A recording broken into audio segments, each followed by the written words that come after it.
The Contrarian Canon Part 3, and how to decide who you're really building for. So I just got back to Vermont after spending time this past week with a new private advisory client and agency client in Colorado.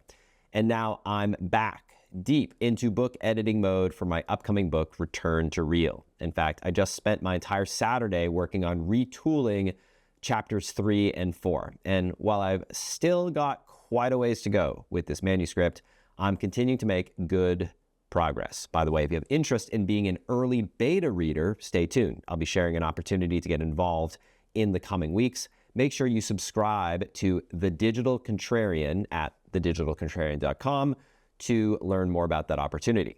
Which brings us to today's episode. As promised, because I'm in the middle of this final push to get the book manuscript over the finish line, building on where we started in part 1 and part 2 of the Contrarian Canon series over the last 2 weeks, I've pulled yet another one of the most powerful but overlooked key ideas that I wrote about this past year, and one that I think is worth doing a deep dive into today. This one is all about how to decide who you're really building for. This one's from issue number 47. When you optimize for scale, you often end up building for the lowest common denominator. In this issue, we explore a dilemma that every entrepreneur and creator eventually runs into.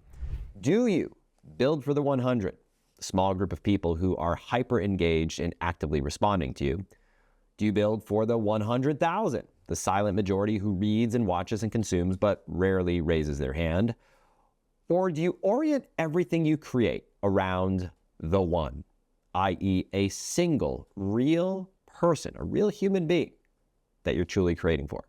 We walk through why optimizing for scale can quietly pull you into a drift, tweaking your message to please the algorithm, and why overserving the 100 can lead to burnout by building by committee.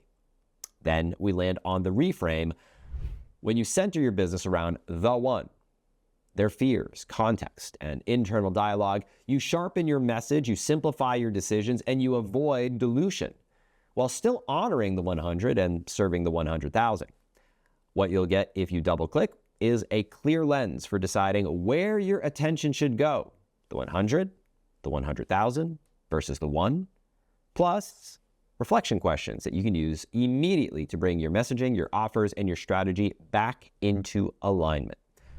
We'll make sure to link to the full issue in the description with this video so you can dive right in starting right now. Okay, I'll leave you with that for today. It's back to manuscript editing for me. Have a great rest of your day. Remember to hug the ones that you love. And until next week, I'll see you again in the next episode. Take care and talk soon.